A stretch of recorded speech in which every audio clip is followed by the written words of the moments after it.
Dr. Jerry, you got the whole world waiting. Been ready for you to start the conversation. Your point of view, it got the haters confused. Leave it up to you to bring us all the good news. Positive vibes and the sex appeal too. Dr. Andre Jerry, can I get an interview? Ladies and gentlemen, welcome to Live with Dr. Andre Jerry, the internationally broadcast radio show that keeps you engaged and informed on business and entertainment. I'm your guest host, Freddy Valoy, and I'm excited to be here with you tonight. Dr. Jerry is traveling on business this week, and he has entrusted me with his very last show of the year. So let's make it a good one. I was actually a guest this time last year on Dr. Andre Jerry's show. And it was an interesting time for me. It was an interesting time. If you don't know, just a little bit about myself, I'm Freddy Valoy. I'm a comedian out of New York City. I just moved back to New York earlier this year. And when I was on the show last, it was for this Wednesday show. And my girlfriend of 10 years had just broken up with me.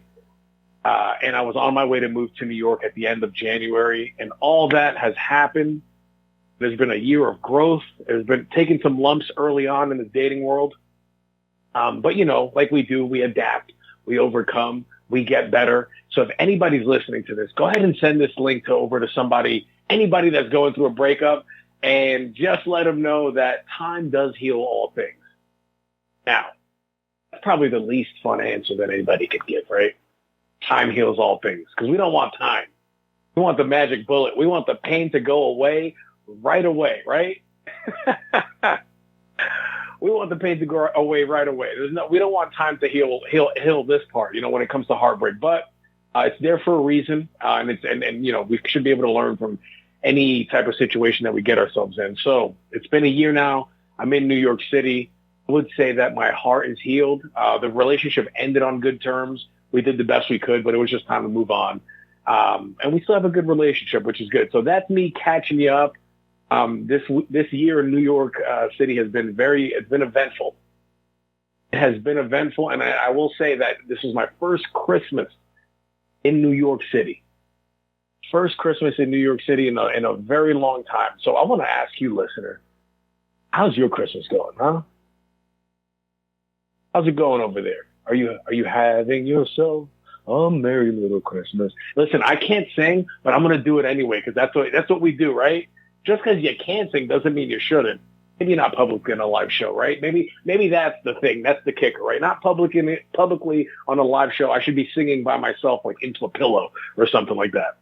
If you can't tell, this is going to be a very different episode from Dr. Andre Jerry's. Like I said, I'm a comedian, so we're going to be getting silly here. So this is that time of the year where it's international waters, y'all. This is international waters. Do you have one of those jobs where it's okay to take the gas off at the end of the year? Or do you have one of those jobs where you got to go pedal to the metal?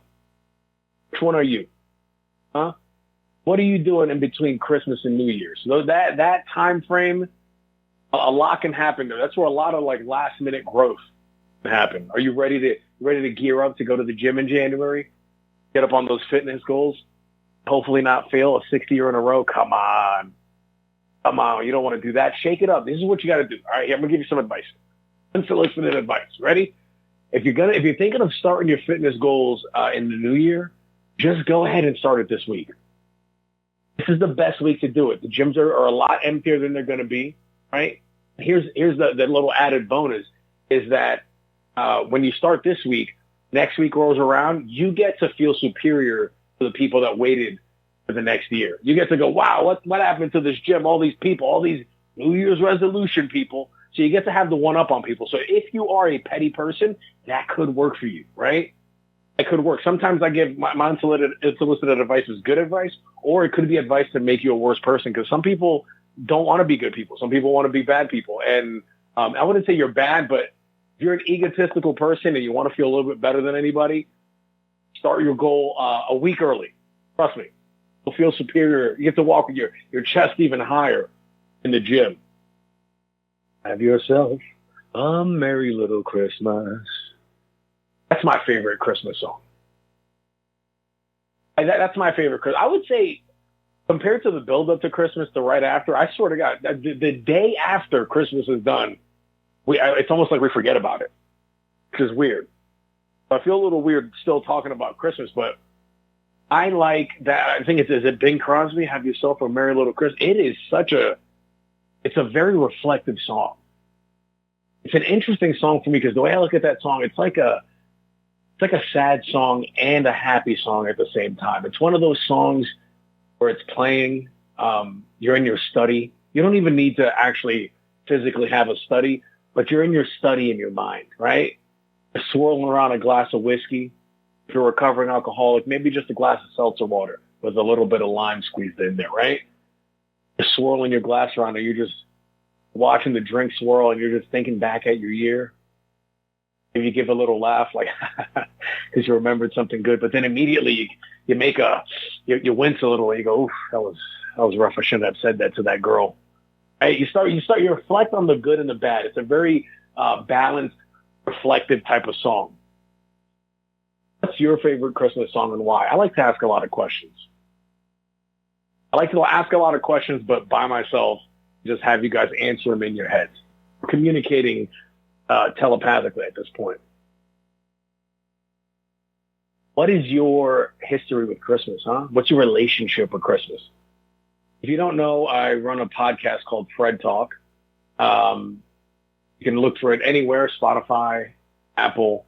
And it's pretty much this. It's me talking, asking questions. So if you're interested in this, feel free to follow me. It's FredTalk, all one word. Yes, I got it. It was a play on word on TED Talk. It's like a TED Talk, but cooler. That's how I look at it. It's funnier, much funnier than most TED Talks.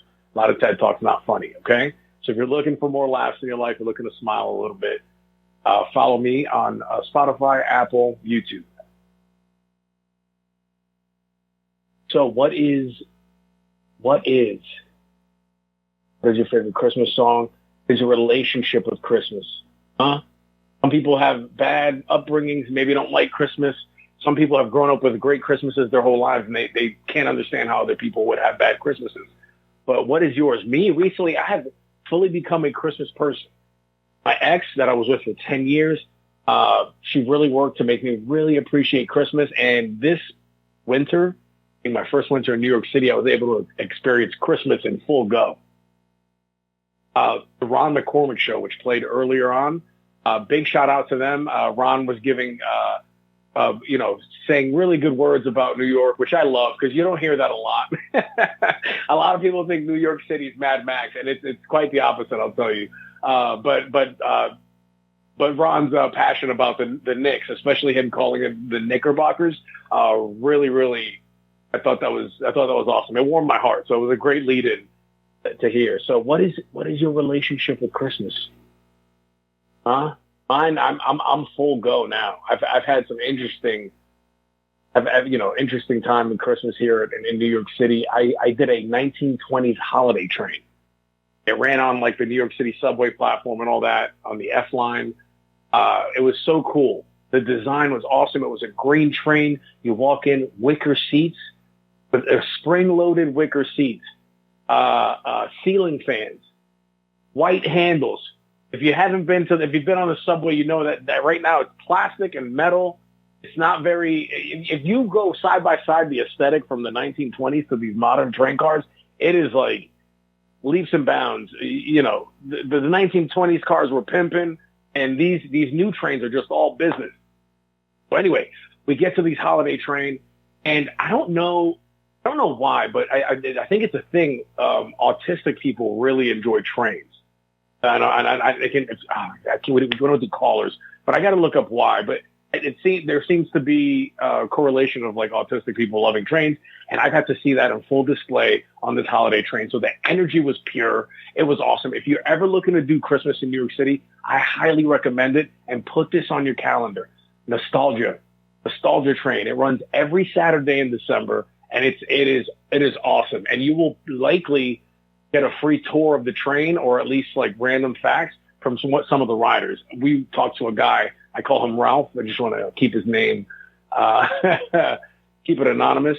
Talked to a guy named Ralph, built like a Ralph, right? Kind of short, stocky, has a belly. he had on some navy pants, a brown cardigan, and a conductor's hat. And he was passionately talking about the trains. Passionately. Hey, this is the R188. These are in service of 50 years. Then they retire them. Did you know that after they retire New York City trains, one of the things they do with them is that they put them into the ocean so they can coral. So they can grow coral on them, which I think is pretty cool. And I learned that from Ralph.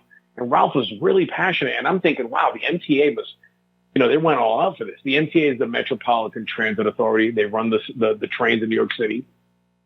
I'm like, wow, they got a guy giving facts, almost like a tour guide on this train. This is amazing. Then there were some things that made me go, maybe he's just autistic and just loves talking about trains. Then I saw a model train that he had, and we started to get a little bit closer. But this guy's going off on his presentation, which is the R188. One train cart costs $1 million. 1000. This guy had a heavy Brooklyn accent too. Real character. They don't make New Yorkers like this anymore. A guy with the heavy accent and all that, they don't make him like that anymore. So this guy was fascinating. His passion. I mean, you ever sit in front of someone when they're passionately talking about something? It's amazing. You can feel it. You can feel that energy. You can feel that charisma. And we got to experience that with Ralph.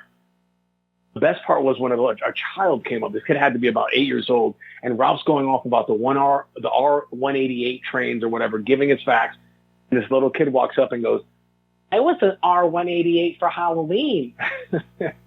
And Ralph's reaction, instead of being like, "Oh, that's really cool, kid. Good for you, buddy." He goes, Hey, slow down, kids. Right? So, this is like a 30-year-old man talking to a child like that. So I am dying laughing. Me and the girl I'm with are trying to like acknowledge the kid so he doesn't turn into a supervillain with this interaction. And my girl's like, "Oh, wow, like, how'd you make it? Blah, blah, blah." Ralph gets back into his presentation, and that same thing happens about 3 or 4 more times where the kid, like, interrupts Ralph, and Ralph just really just does not let him speak. At one point, he goes, Hey, slow down, Junior. Slow down, Junior." I am literally, I'm crying laughing at this. I'm like, because, I guess certain people on the spectrum don't have social cues, so he didn't know he should be talking to the kid like that. It was funny. He was funny about it. Finally, there's a break in the conversation. And I go, "Hey, man, do you work for the MTA?" He looks at me. He looks at his buddy. So I'm at his 2 o'clock. His buddy's at his 12 o'clock. He looks at me, looks at his buddy at 12 o'clock and points to me at 2 o'clock and goes, "This guy doesn't get it, huh?" Then he looks back at me and goes, "You think the MTA knows what I know? Do you?" I offended him, and I was rightfully put in my place. I had never felt so good to be put in my place. It was great. I was literally crying from laughter. It was a magical time on this train. It was pure energy. It was great. So if you're ever in New York, you plan on a trip to New York City, nostalgia train. That's definitely on the list of things you got to do. Of course, with the tree and all the touristy stuff. Don't get lost in the sauce either. It's okay to do touristy stuff. Some people think they're too cool to see touristy things, but there is a reason that these things have become popular. So don't let your pride get in the way of some really cool, like, human ingenuity. All right? Let's not do that. Have yourself a merry little Christmas. What is your? I feel like it's getting better. What is your favorite Christmas song? Why? Think about that. Reflect. This is the best week of the year to do a little bit of reflection.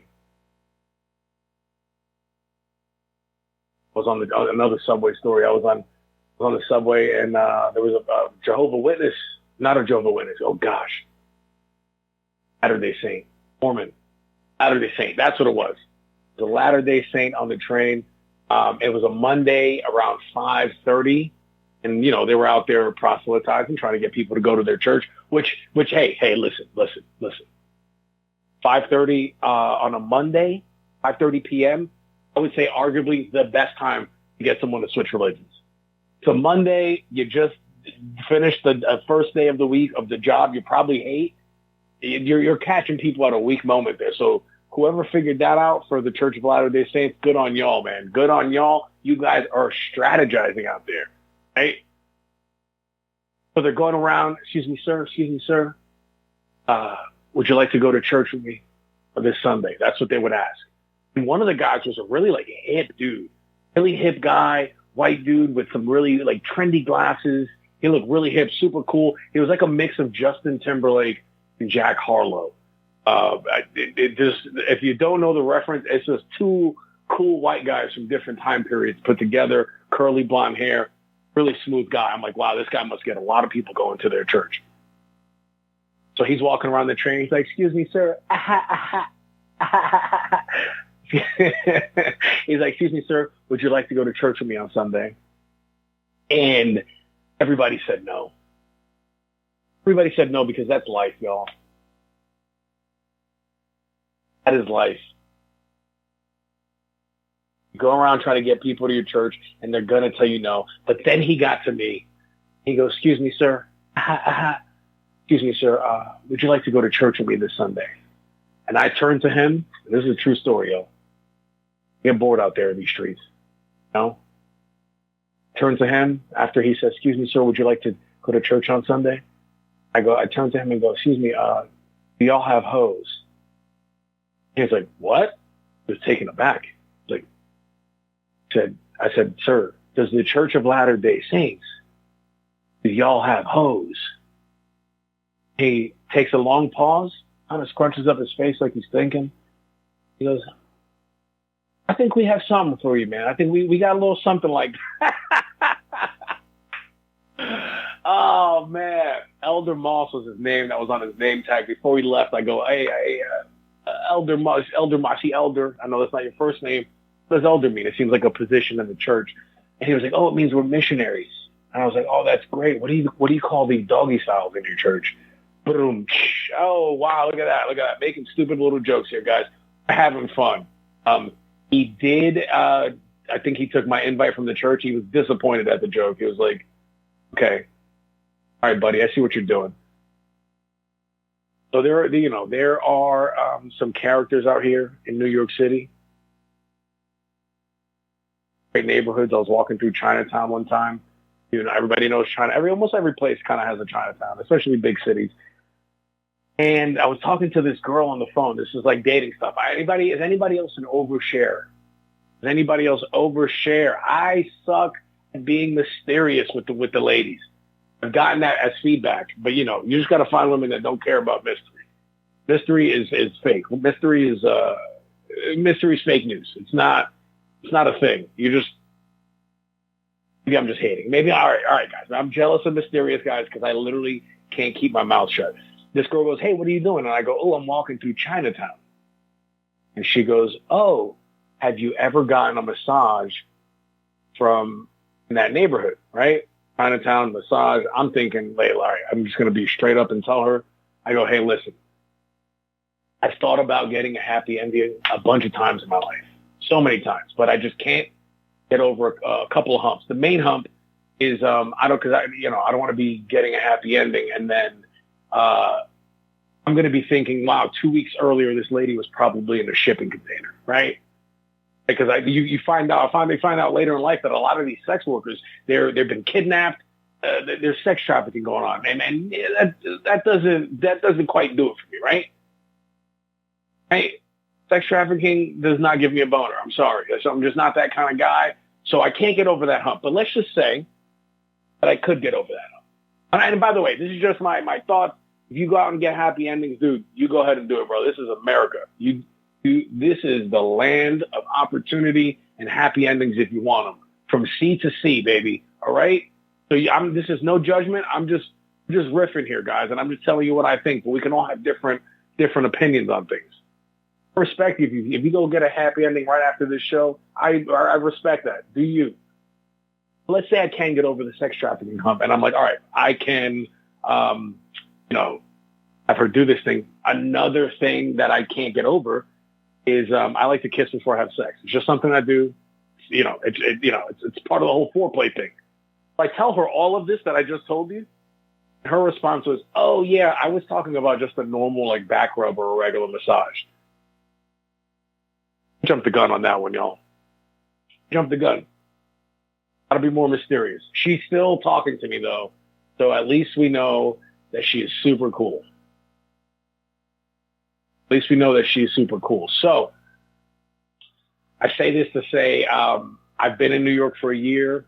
I know the news has been, portraying us like this is like, some post-apocalyptic whatever. I would say don't let the news brainwash you from a good time, right? Don't be that person. Don't let the news brainwash you from a good time. New York's good to go. The most you'll see is some homeless people and some crazies. But as far as like outright crime, I personally haven't seen that. But we also have to take into effect, I'm 6 feet, 220 pounds. No, I don't look like a guy. I give off undercover cop vibes. So maybe my perspective of the city is a little bit different than, like a woman or maybe a guy that's under 200 pounds or under 150 or an untrained, person. It could be different. You don't know. But I would say that New York passes the vibe check. If you've been like thinking about doing it, but you're like, the news says it's dangerous, come out here. I'm also not liable for anything that happens.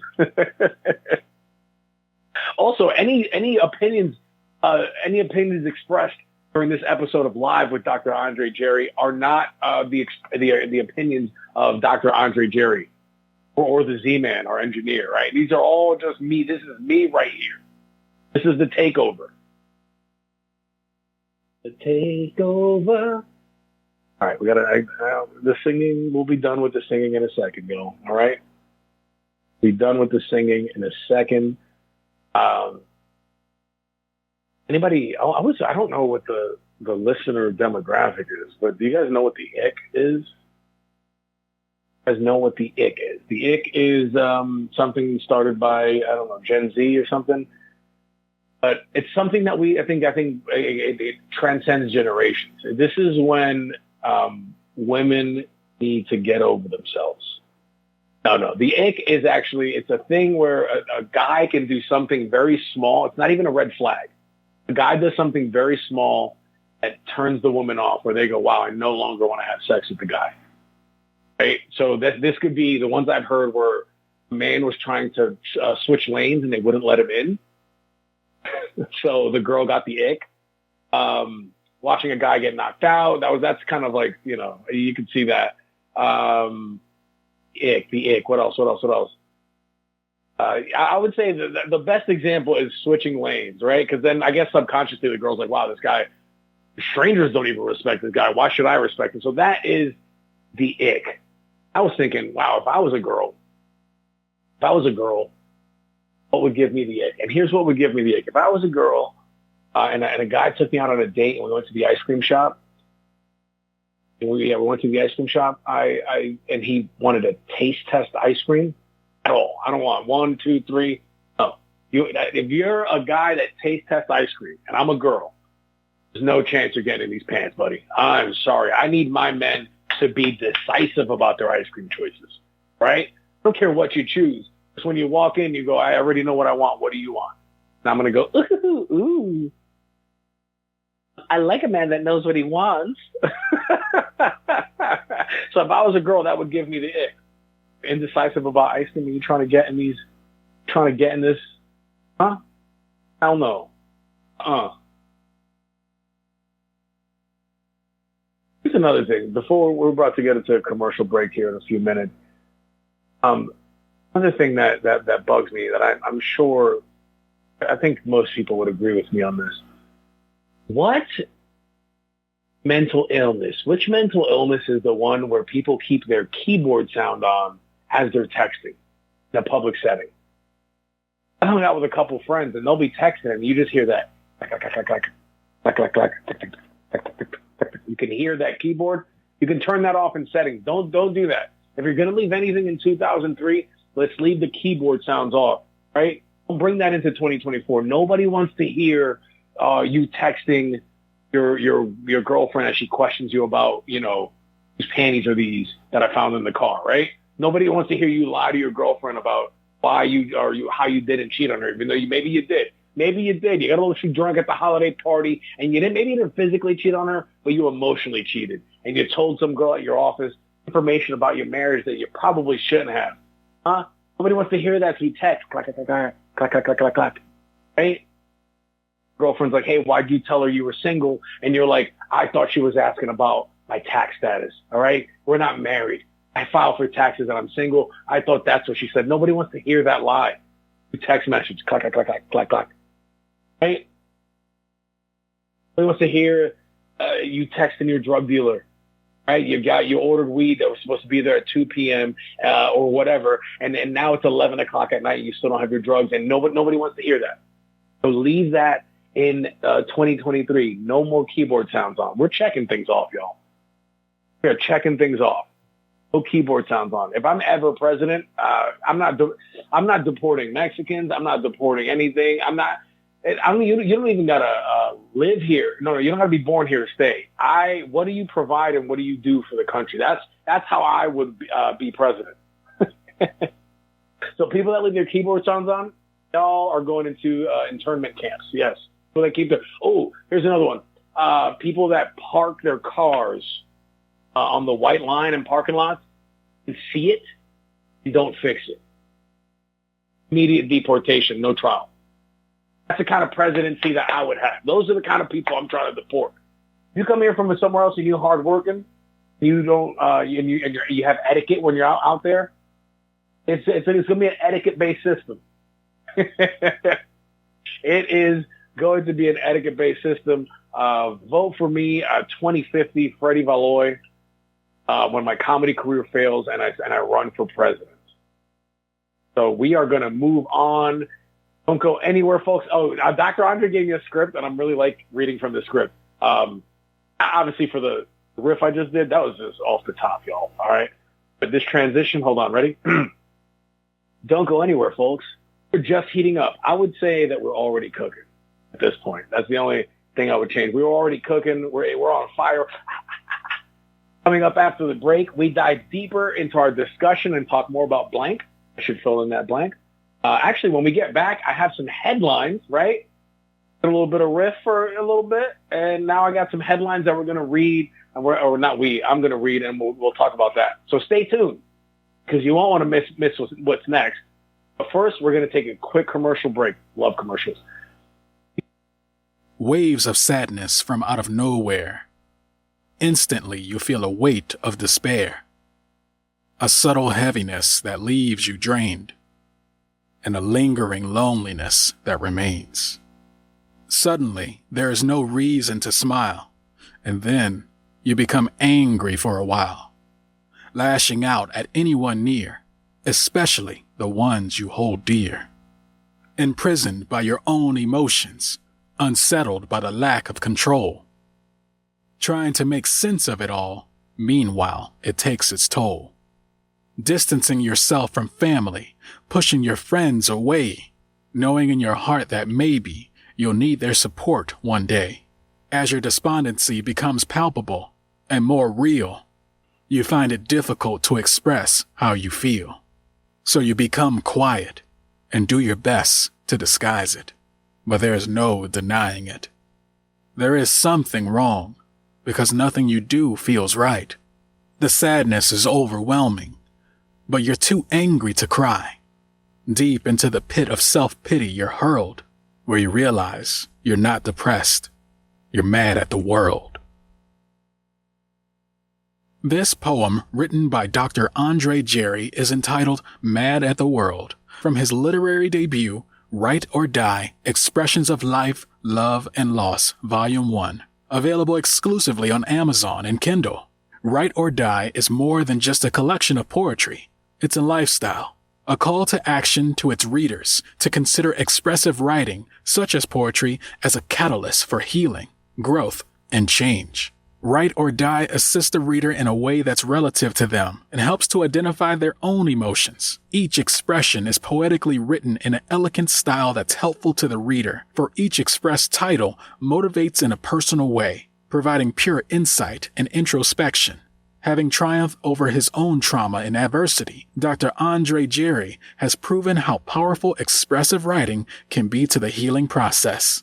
If you're feeling stuck in an emotional state that's keeping you from achieving your highest potential, Consider expressive writing as a tool to help identify and release negative thoughts. Purchase your copy of Write or Die, Expressions of Life, Love, and Loss, Volume 1 by Dr. Andre Jerry, available exclusively on Amazon and Kindle. You're back live with Dr. Andre Jerry.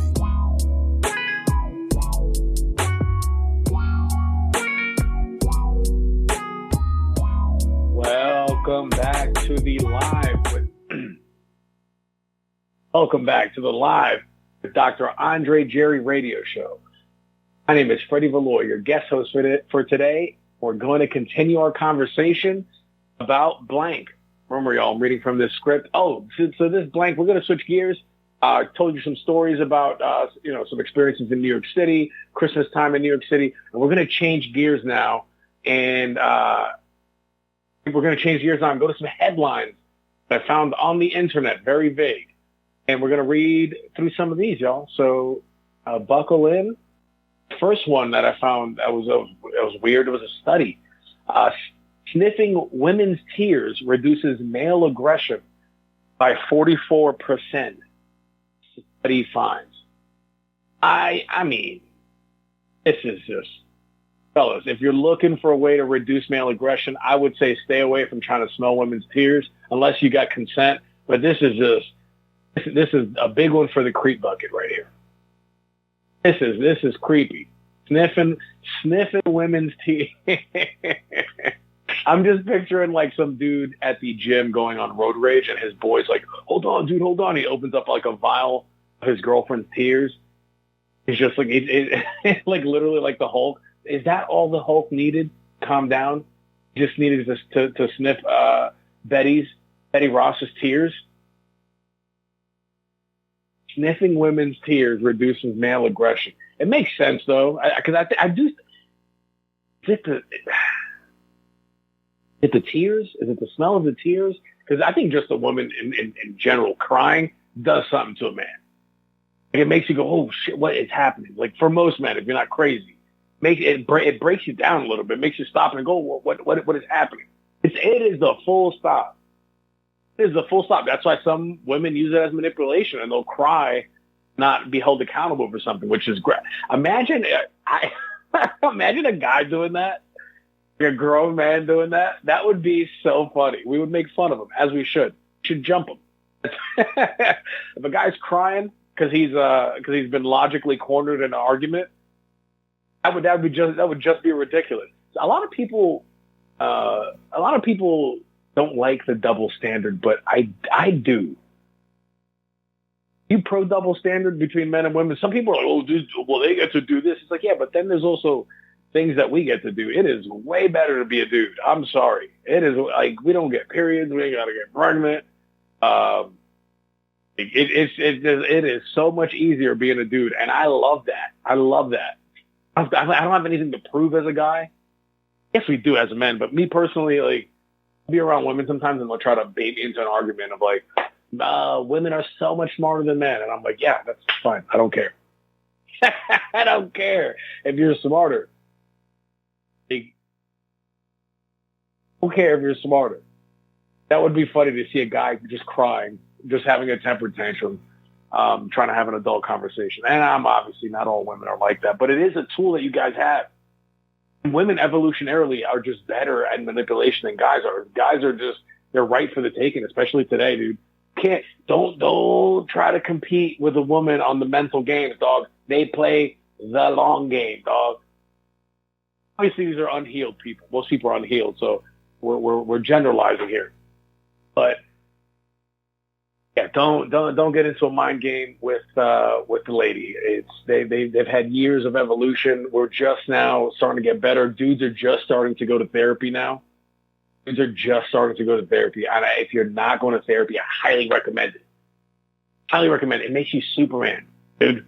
If you're into personal development, if you're into getting better as a person, I highly recommend therapy, especially if you're single, because going to therapy will get you it'll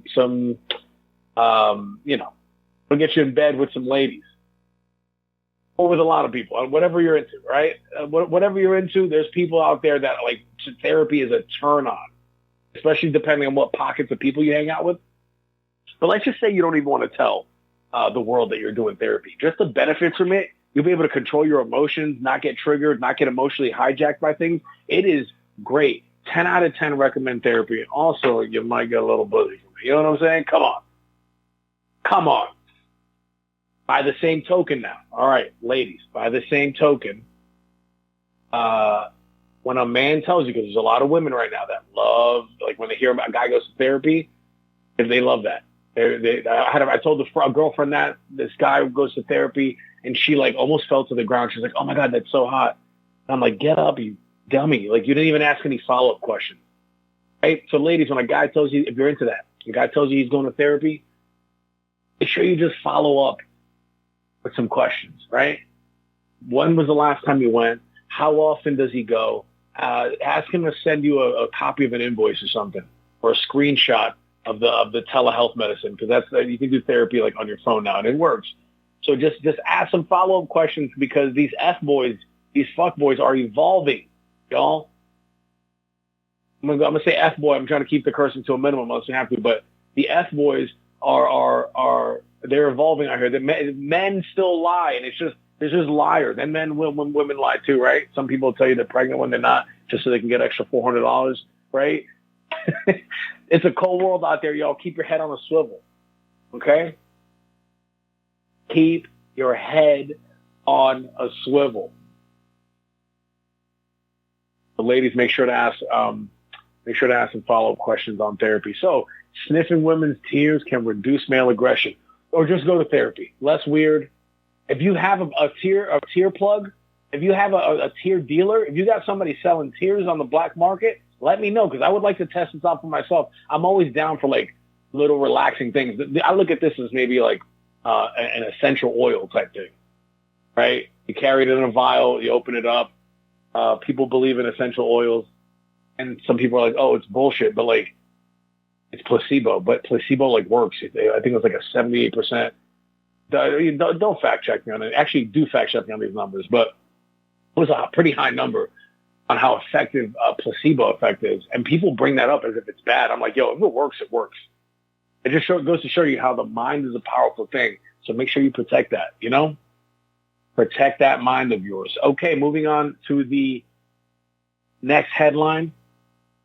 An unaccompanied 6-year-old child put on the wrong Spirit Airlines flight. Okay. All right. I get that kids have it easy nowadays. I get that they don't have much adversity to overcome because of modernization and things like that. But this is an interesting exercise. Putting your kid, an unaccompanied minor, because they do that. I used to do that when I used to take trips to the Dominican Republic. My mom would drop us off at the airport, and like one of the flight attendants would make sure that we get to like the next person down in the Dominican Republic. An unaccompanied minor, but they are accompanied by the airline. So Spirit Airlines, come on, y'all. So, I vote we call CPS on this family. Who the hell puts their kid unaccompanied on a Spirit Airlines flight? I don't think this is on Spirit Airlines. They lost the kid, an unaccompanied 6-year-old child, put on wrong Spirit Airlines flight. Yeah. No, you don't. How do you trust Spirit Airlines with your kids? I vote we take the kids away. Let's read this. According to CNN, an unaccompanied 6-year-old child flying on Spirit Airlines to visit his grandmother in Fort Myers, Florida, was instead put on a flight to Orlando. The child was under the care and supervision of a Spirit team member, and as soon as we discovered the error, we took immediate steps to communicate with the family and reconnect them. Bro, that is crazy. After the plane was initially supposed to be landed on her grandson, it wasn't on it. Holy shit. That is crazy. How is Spirit Airlines still going? Is it really that? Are people I guess people need affordable flights, That's one thing Europe has figured out, man. They got that Ryanair, which I guess is the Spirit of Europe. Maybe it sounds like it's a little better, but flights are cheap. Even here, train tickets are expensive. Train tickets are about as much as plane tickets. Everything's just getting higher, but Biden inflation that's another episode that we might do. If that might be another episode. Unaccompanied 6-year-old. Let's call CPS. Let's move on to the next story. All right, here's a little. I got this from Psychology Facts on Instagram. Kissing for 1 minute burns 26 calories. That's a lot of calories. What kind of kissing are you doing in 1 minute? Is this like aggressive, like young people kissing, like oh, and you're making noises like that? Kissing for 1 minute burns 26 calories. I wonder how many calories twerking burns. That has to, gyrating your hips like that and throwing that thing around, as they say, that has to burn a few calories. It really does. That has to. Kissing for 1 minute burns 26 calories. That's crazy. That means you could burn I'm getting into quick math, and I was going to disassociate. But I feel like if you kiss for an hour, then that seems like a good amount of calories, let alone any of the other stuff you can do, right? All right, moving on. You got it here. Couples goals, ? Cameron Diaz says separate bedrooms should be normalized in relationships. Okay. I agree with Cameron. But I didn't initially. Okay? I agree with this because when I first heard of this, you would have told me this 8 years ago, like 5 years ago, you sleep in separate bedrooms. I'm thinking these people don't love each other. They're already reneging on their vows.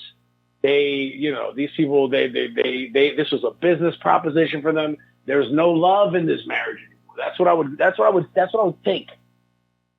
But a lot of, I spoke to a friend and she was getting bad sleep, sleeping with her partner in the same room. So they started sleeping in separate rooms. Her snoring was keeping him up.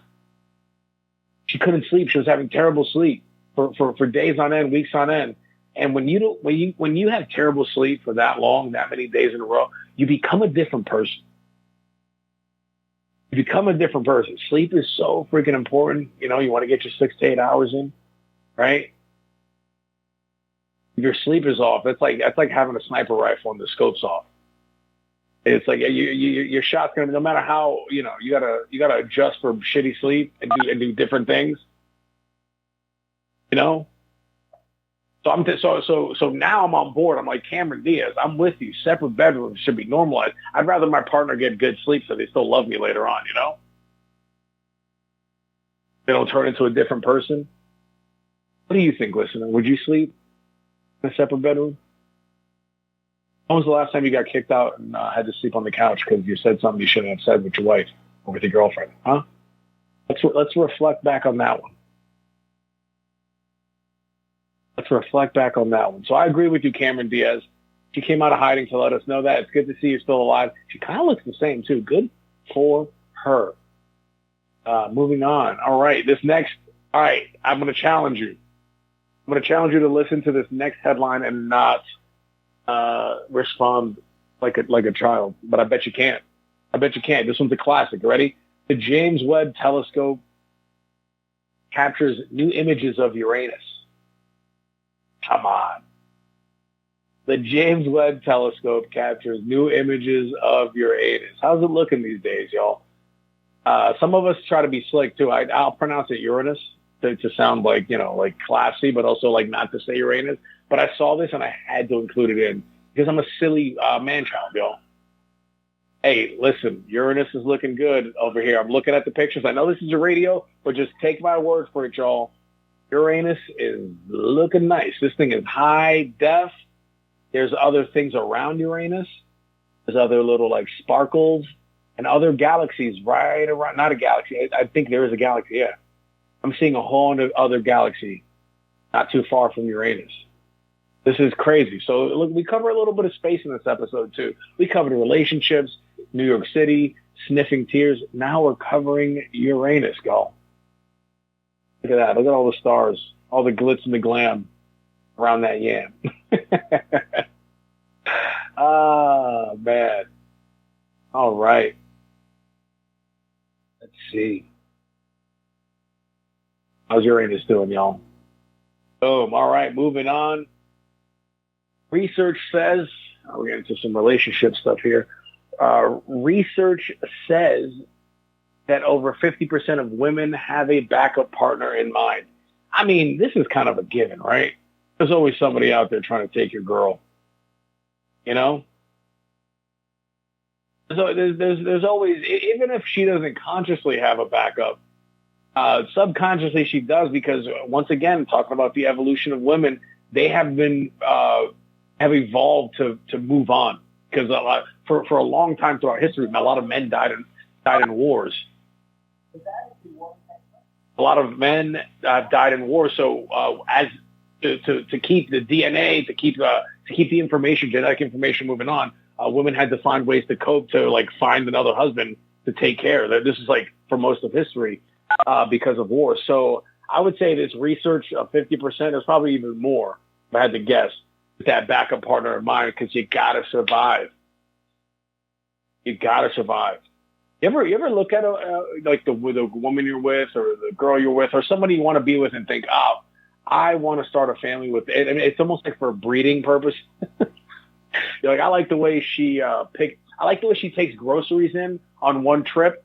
That's who I want to start a family with. That's the kind of woman I want. A woman that in a pinch she can bring in groceries on her own. I saw a video on Instagram. This lady brought in her own her groceries, to where she had to use her head to close the trunk, and she did it successfully. Didn't get her hair caught in the trunk or anything like that.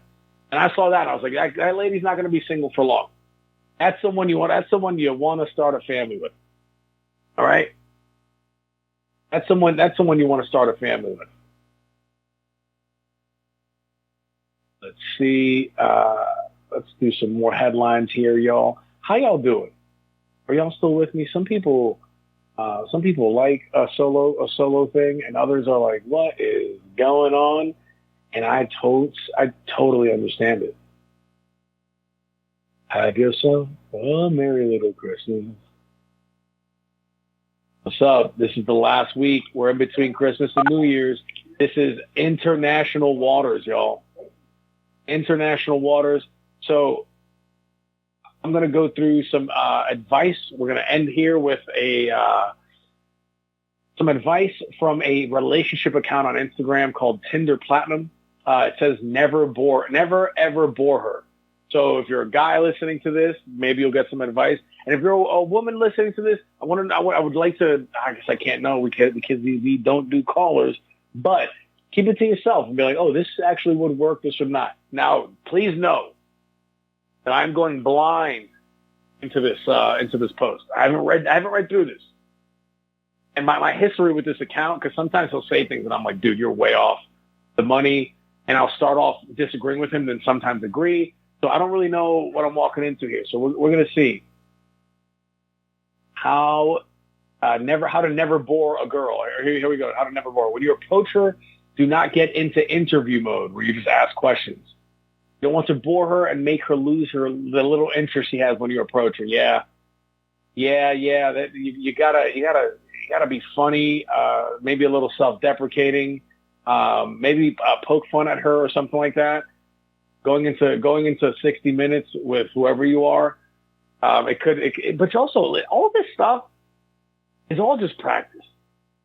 Because after being in a relationship for 10 years and getting back into the dating world, there were some definite lumps. And I was a person that like didn't really have issues getting women, but like after you're out the game for 10 years, you don't do something for 10 years, you lose the skill. And if you're single and you're like, how do I go out there and put myself out there? You literally just go put yourself out there. Start by waving at women. Start by complimenting something, not their body. You can compliment their hair or like a dress if they're wearing it, but don't make it too sexual. Make it like fun, like you're kind of like the semi-gay friend. Be like, hey girls, the colors on that dress are popping. Like make it fun, make it lighthearted. Don't like stare down the barrel of her eyes and be like, that's a nice skirt you have there. Read the room. Don't go into interview mode. Be fun. Be someone she's like, be someone that she wants to go, oh, wow, I want to go have a coffee with that guy. I want to go sit on his lap or whatever women think when someone's hitting on them. The next piece, to not bore her. You Don't just directly get to her and say, "Hey, I'm blank. What's your name?" Ooh, whoa. I usually just go with that, but in this case, she's going to be like, "Why would I care for your name or blank or ABC?" All right. And why should I tell you who I am? I disagree with that. You can go up and go, just be honest. I would say approaching a woman, being vulnerable. Hey, listen, I know this is weird. I'm nervous myself. My name is Freddie. What's your name? I would love to take you out.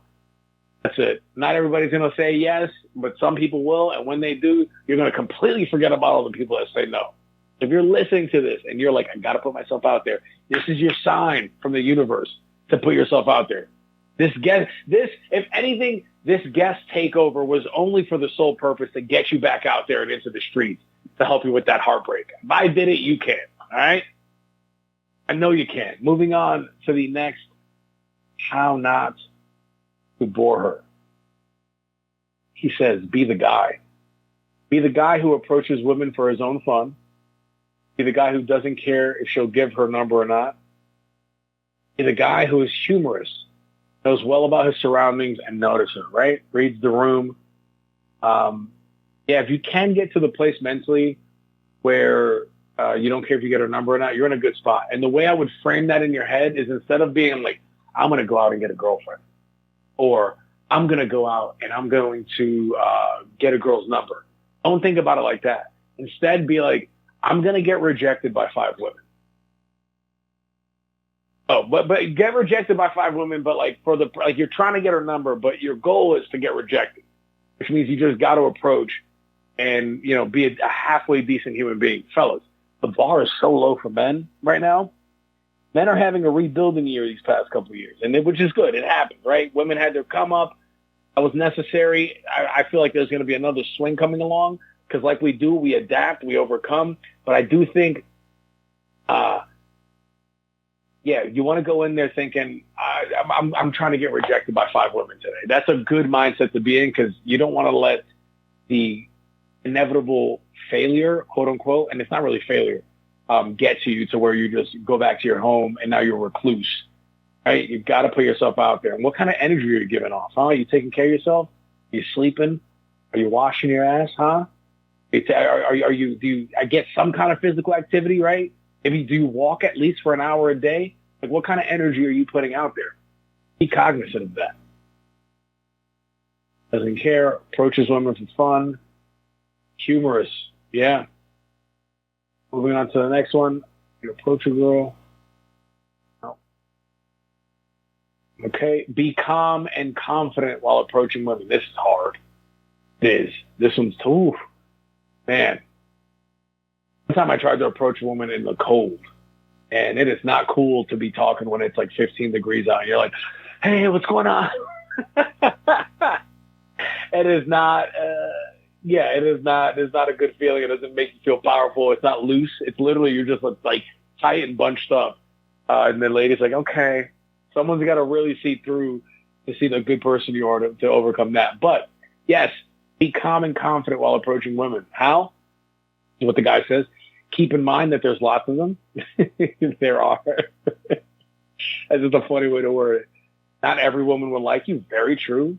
If she doesn't show interest in you, she's going to miss the fun she'll get along with you. Yeah, sometimes. Are you a fun person? If you're a fun person, that's the case. Relax your anxiety by saying it's just practice. Yeah. You know what they say in sales? A no is just one step closer to a yes. A no is just one step closer to a yes. So I'll remember that. Be respectful, but be adventurous. Be yourself. And if yourself isn't working, change yourself a little bit. Just change yourself just a tad bit. We're all in the process of changing ourselves, right? We're all evolving. We're all growing. Just do that in a way where a woman might want to, spend a couple hours with you. Baby steps, right? Act in a way that a woman want to give you her number, right? Then if you can't get past the number point, like past the first date, then act in a manner that gets you the second date. What does that mean? I don't know. I'm just getting you started on your journey. So maybe you have a friend that's a guy friend that's down in the dumps. Send him this. or have him subscribe to my podcast, FredTalk. FredTalk, one word. It's a relationship podcast. Today I gave you a medley of what the podcast entails. I usually cover some headlines, some relationship advice, also go through some stories and whatnot, and just, keeping you guys interested. So, sadly, our time together has come to an end. I'm reading off the script again, guys. By the way, I love this. Shout out to Dr. Andre Jerry for being very polished. I'm a mess, fly by the seat of my pants, so I'm loving this. This script reading is fun. So sadly, our time has come together and come to an end. But before we go, I want to extend my gratitude to Dr. Andre Jerry for the opportunity to guest host this incredible radio show. Thank you to our listeners for tuning in and being an active part of today's engaging discussion. Remember to catch Live with Dr. Andre Jerry every fourth Wednesday at 8 p.m. Eastern, exclusively on the Artist First Radio Network. For more thought-provoking conversations and world-renowned experts and influencers. Until next time, stay informed, stay inspired, and keep making a difference. This is Freddy Valoy signing off. Thank you, and have a great evening.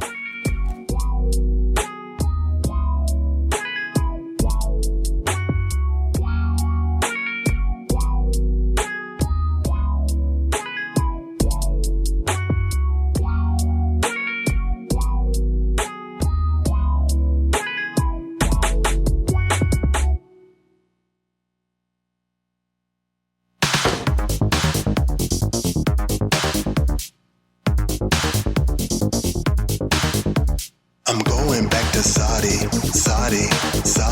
I'm going back to Saudi. Baby, tell me naughty. I'm going back to Saudi. I'm going back to Saudi. Baby, tell me naughty. I'm going back to Saudi.